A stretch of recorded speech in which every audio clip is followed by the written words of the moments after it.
Yeah, afternoon, everybody. Just a couple things. Jaden Wilson has left the team. He's going to enter the portal. He's a graduate here, and I'm proud that he's graduated from here. And if you're a graduate, you can enter the portal October 1st. So that's what he's going to do there. Desmond James, I'm suspending him this week for violation of team rules, and he'll be back next week, but he's suspended for this week. So I just wanted to open up there with that. UAB, um, excited to get home, first of all, excited to play in our stadium here. Looking forward to seeing all our fans. UAB defensively is a quarters coverage team, a lot of single blitzes, four down line.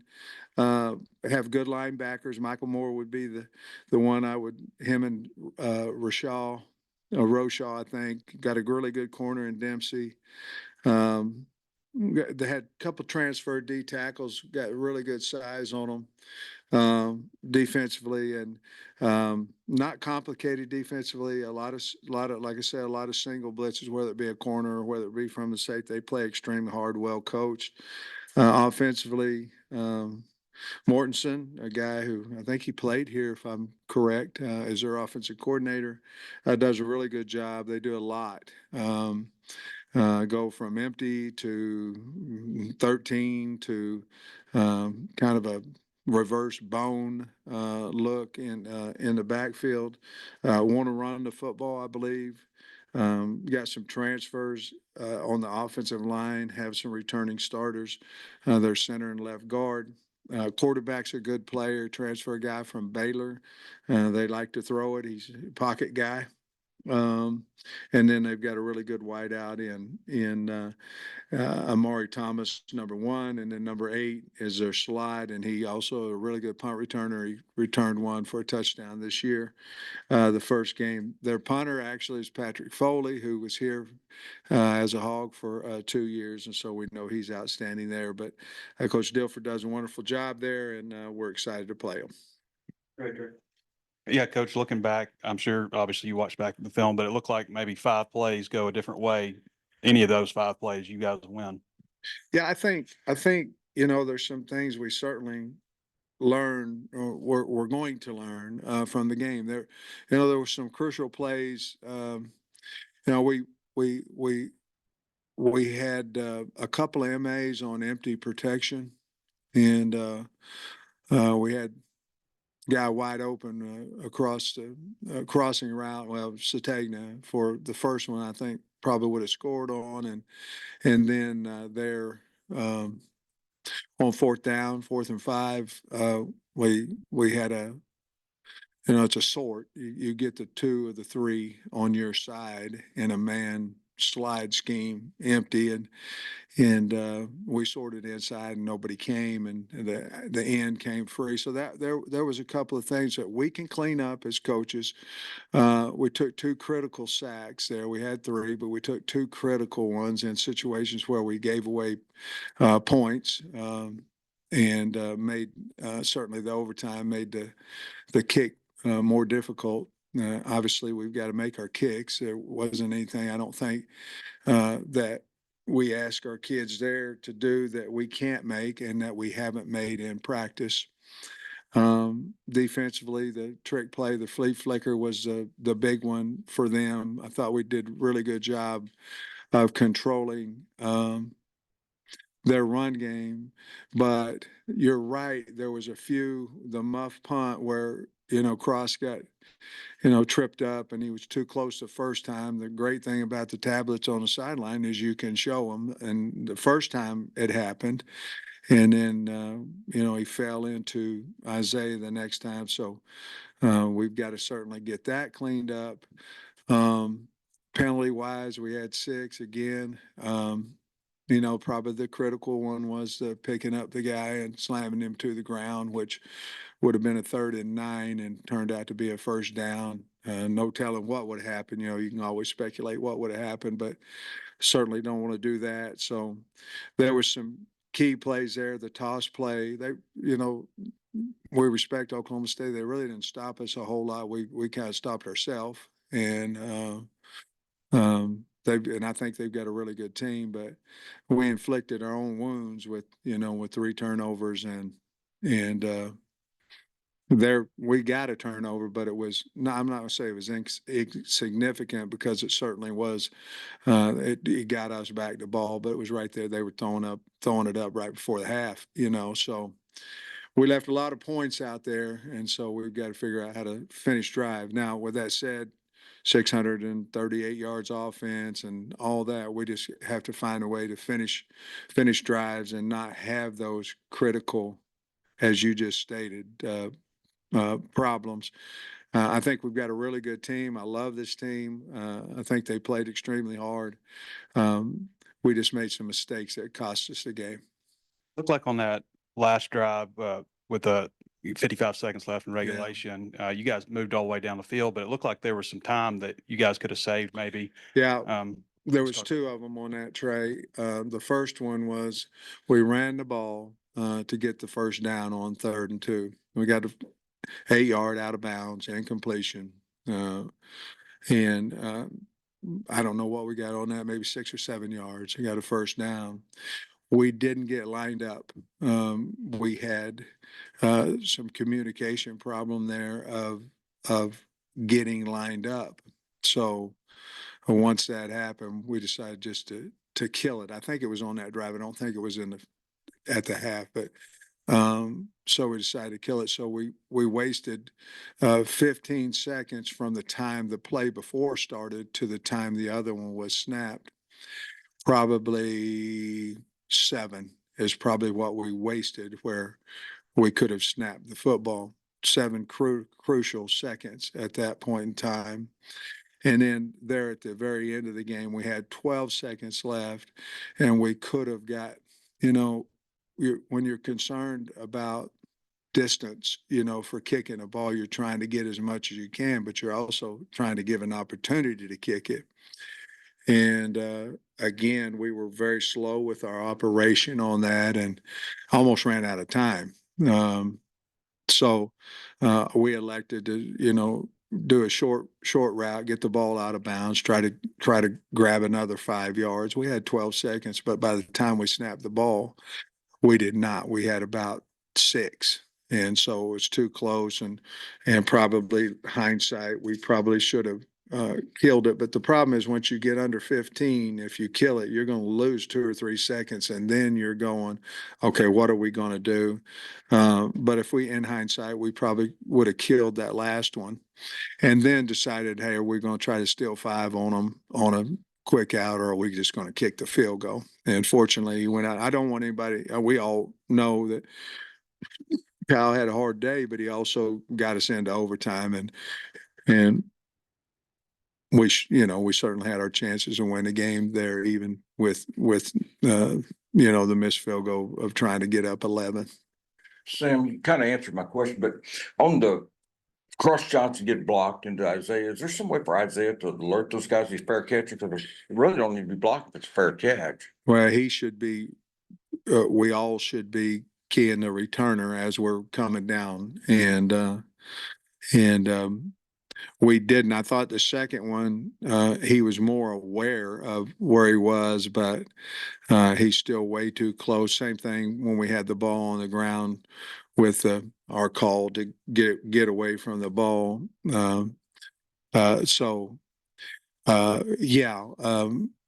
Our returner will make a call that lets him know that he's fair catching it.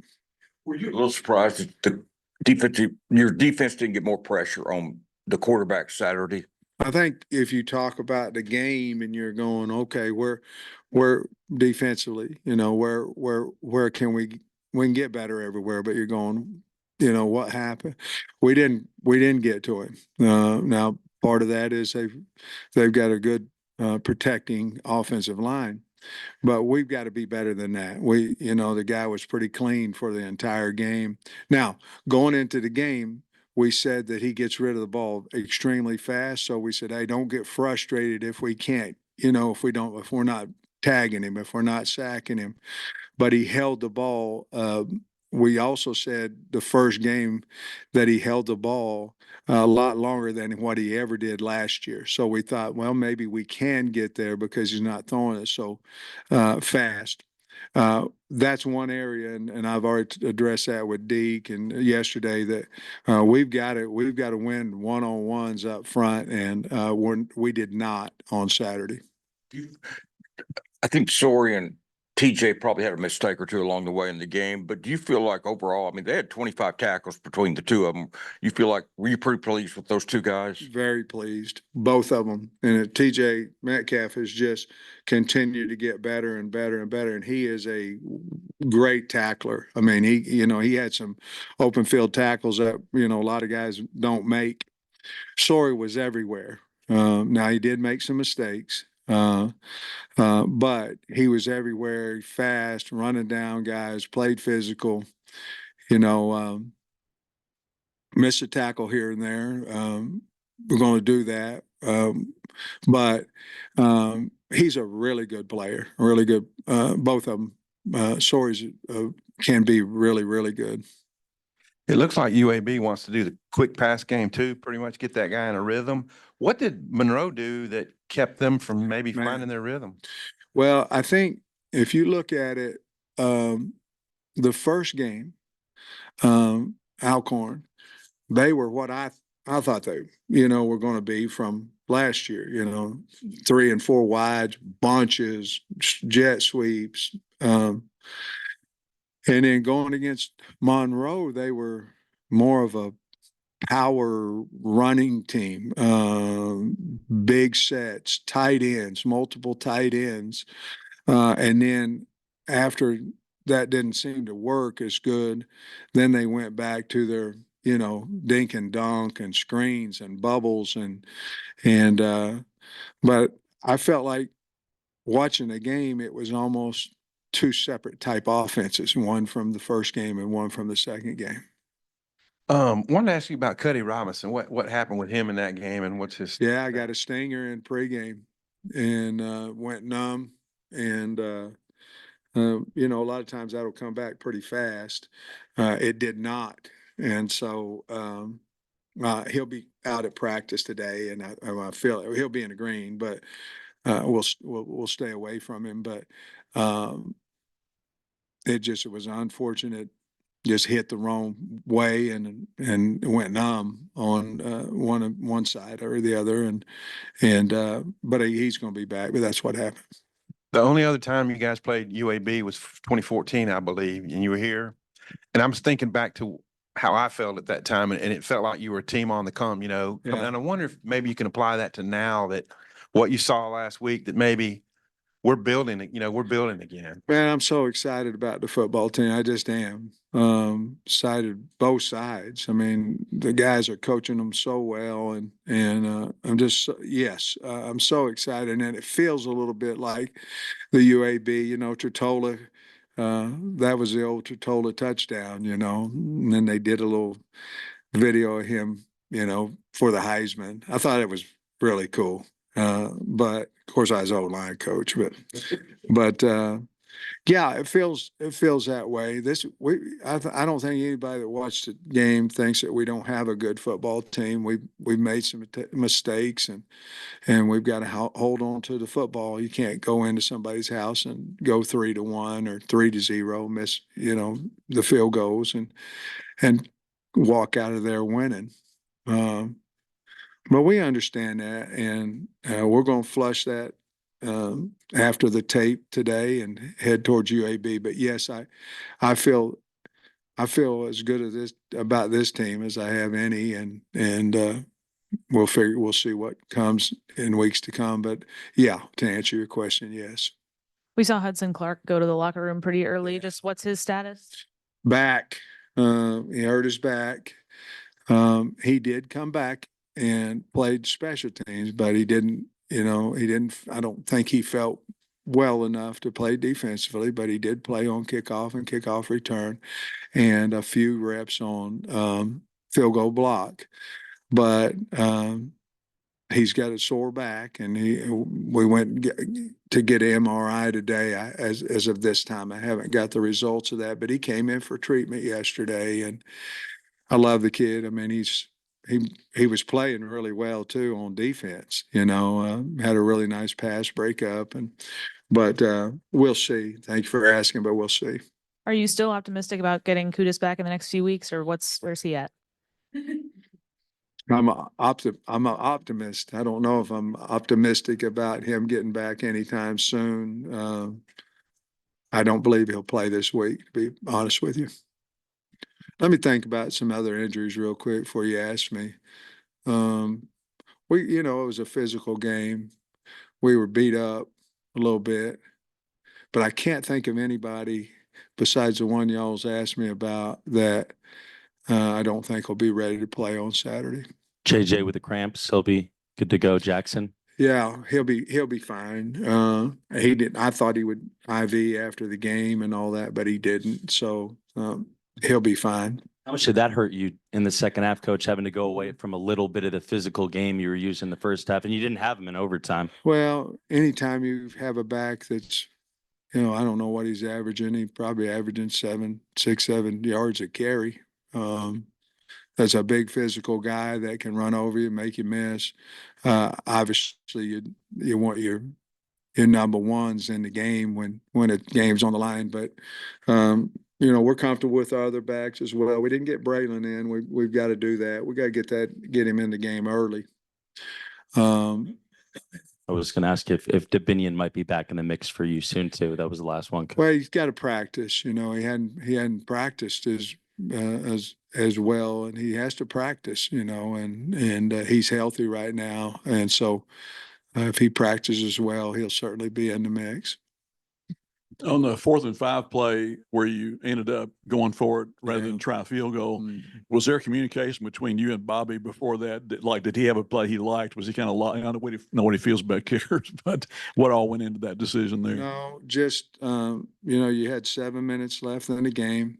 I don't know that we'd had many plays at that point in time that didn't go for 5 yards. We were tied. Obviously, in my mind, we'd just missed a field goal from the same distance. Because we were going to be about 42. We were on 25. And it wasn't a slow decision. I was thinking about it. Now, the only thing I didn't tell Bobby he had 2 plays. I didn't say that. But right when we went to 4th and 5, I said, let's go for it. And I just felt at that point, if we score, we put a hell of a lot of pressure on them. If we don't, they still have a long way to go. Our defense has been playing pretty good. And I'll be honest, I've been here a long time, and I've second guessed not as much as everybody has, but I've second guessed myself a lot as a head coach here, and I think every coach does. I'll be honest with you, that one I do not. That one I felt like it was the right thing to do, and I thought we could really get some momentum there. And honestly, I thought our chances of making the 4th and 5 were every bit as good as making a field goal. And if we did, I thought we could get to 7 and really put pressure on Oklahoma State. I think you guys played somewhere between 35, 40 players. Is that a number you're comfortable with? Would you like that to get increased moving forward? As we talked yesterday, I think we have to play more players. Now, it was hot on Saturday, but we also played 90-some snaps on offense. So we talked about getting some other guys in the game earlier. We've got to be a little more, we got to be stronger in the 4th quarter. And we played a lot of guys, a lot of reps, and probably wore out a little bit towards the end. So our deal is we're going to have to play a few more than that early. Did you learn anything new about Talon? Yes, he first time in a big kind of road environment like that. Had a couple mistakes, but he also, when you had to have it there, he got you guys into a position to kick that game-tying field goal. What did you maybe assess his overall performance? Well, he's playing his tail off. I think, when we talked about it, especially offensively, when we're in there, and Bobby said it probably the best, and that, those guys know about their team. they've got 18 guys that's been back, and he said, we're still learning about ours, as we're sitting there talking about it. I thought about it. Makes a lot of sense. You're asking, there's a lot of new guys, Jaquindon, and just a lot, or O-line. So we're learning a little bit about each one of them. But Talon, I think going into that environment, I wish we had like one more game before we went and played Oklahoma State, to be perfectly honest with you. The first one, we really didn't get tested at all, and then if we had a little bit better team, maybe if we, but I think we'd have learned a little bit more, maybe been able, but I think Talon, I think what you think about him, he's really a good player, can make things happen that maybe not are there, throws the ball well. I think he also got tired, and it might have showed on some of the throws there later, and trying to get away from pressure that he might have earlier thrown that ball away. But he's a fantastic player. I wouldn't trade him for anybody out there that somebody wants to trade. I'm not trading. Couple of health questions. I think Luke has, and Jalen Braxton may have also gotten dinged up during the game. Are they good to go? You said Luke and Jaden Yeah, Johnson. Braxton. Oh, Braxton. Braxton's fighting some tendonitis, so we've got to be smart with him at practice. So that's what that was. And then Luke's fine. And then also, after watching the film, I'm curious with the field goals. Was there anything with the operation that was good, or was it just kind of simply a mistake? No, and the problem is we weren't hitting the ball. If you hit a ball, it goes like that, and if you miss it, it goes and we weren't hitting it, and that's probably played into it a little bit more than even right or left. If you're not hitting it, you got more problems than just direction, and we just weren't hitting the ball. And you mentioned the issue with the snaps after the game. I'm curious, after watching the film, was there anything you noticed with that? And is that something that's flared up at all in practice? No, it was low and hard. It was low and hard. And Talon, if you ask him, he'd probably say it was his fault. You know what I mean? Because that's who he is. But it's hard to catch. You're six, whatever he is, 6'7", and try to catch a ball below your knees humming at you. It was low and hard. We've got to get that corrected, because that, to me, stalled a drive as much as Oklahoma State's defense did. Landon's off to a little bit of a slow start. Were they doubling him a lot, or what's going on with Landon? I think what's happening with him, I think you're seeing that he's getting chipped a bunch. This team slid to him a lot in pass protection, which means you basically are double teaming him. When they didn't, they were coming off and chipping him. So until somebody else sparks, the people going, man, I got to really worry about that guy. They're going to continue to do that. Now, T. Will can take some pressure off him with some internals and do some things like that. It's just like Oklahoma State with their kid. They were twisting him inside and all that, trying to get him away from that action, those doubles, those chips. We've done some of that with him as well. But he's played really good defensive against the run. He just hadn't got to the quarterback yet, but I think that's coming. Coach, you got Andrew Armstrong back, just having him back in the lineup and being able to use him as a weapon. And then there were a couple throws with Talon where he put it high for those guys to go up and get, which was really impressive. Just how has that worked with those wide receivers? And I think you see the trust that, developed from spring ball, summer, preseason, before Andrew, pulled his ham a little bit. And I think you saw that come out. Armstrong's a really good player. Talon is too, but quarterback receivers have that relationship of, okay, I'm going to get open so you can throw it to me. And I think that's what they have. The great thing about Andrew, I thought he ran exceptionally with the ball in his hand, and he ran really good routes to get open, and he caught the ball, extremely well. So I was real proud. It was a big day. I think it's 10 catches for 160 some. I think Burks was a guy who did better than that maybe 2 and 3 years ago. But he had a great game. And you asked me something else too. I'm sorry. Just being able to kind of put it up there early. Yeah. Yeah. I mean, you know, Taylor at times, you know, we expect him to complete every pass. You know, the NFL guys don't do that, but he completes a bunch, and some of his throws are fantastic. And like I say, I wouldn't trade either one of them though. But I'm not gonna trade the quarterbacks.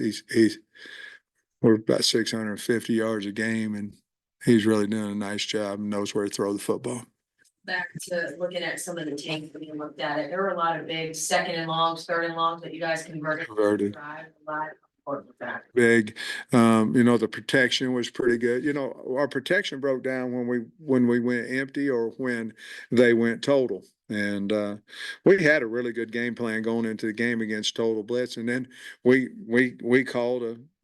checked, and then they bailed on us one time where Taylor just made it happen. He went to the right, and I think it was Andrew that he hit. But I can't remember what you asked. What'd you ask? Just converting third down. Yeah. But we've done that all year. The biggest one was Tesla's to me. I mean, he did that. He's done that twice now, and it was such a wonderful catch. We got to play him more. Yeah, he's a good player. But that was a huge third down for us, and turned out to have a touchdown off of it. But we have done that this year. I hope we continue to do that.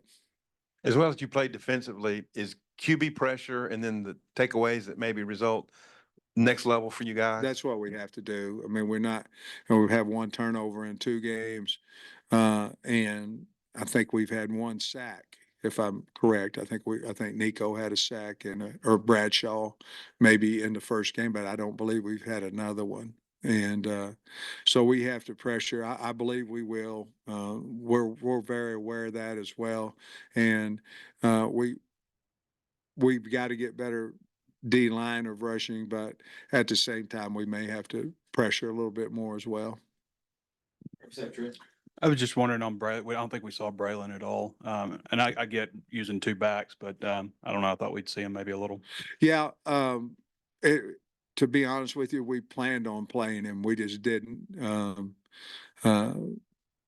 Again, Trey, it's like when you're coaching O-line or anything, you've got to get the kids in early in the game. And then what happens, the game's going for our way, it was going well, you know, and so you're going, well, I don't want to mess up this vibe, and then you don't get to it. Well, then as you get later in the game, you're going, well, this guy, he doesn't have the experience, you know, so I don't really want to put him in the game. We had a very good conversation about we got to get these kids in the game early, no matter what's happening, get them in the game, unless we don't think they can help us win.